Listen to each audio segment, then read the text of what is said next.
I've received this question a number of times, and the story usually goes something like this.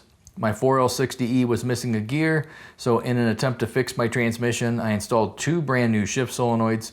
However, after installing the new shift solenoids, I noticed that one of them is loose. Is this normal?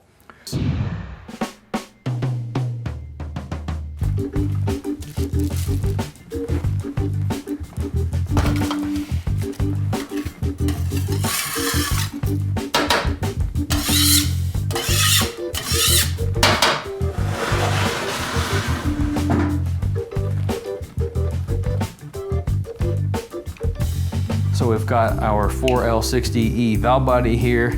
Get this flipped over so we can look at our solenoids. Got a couple here. I know those are out of focus, but that's what this video is about. And our solenoids are located here. Here's a close-up so you can see what's going on here. This is our 1-2 shift solenoid. Try to wiggle it up, down, left to right. It's pretty solid. However, when we go to the 2-3 shift solenoid, it's got a lot of slop, real loose. Reason for that is the 1-2 shift valve train is under spring tension.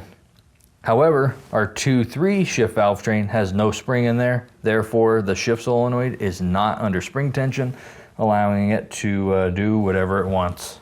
We previously dedicated videos to both the shift solenoid and the shift valve, and you can learn more by checking out the video description. Like I said, I've had a number of people ask questions regarding the solenoid being loose. I hope this video clears things up and helps some people. Speaking of questions, if you've got 4L60E questions, drop me a line in the comment section down below, because your question might be the topic of the next video. Thanks so much for joining me. Catch you next time.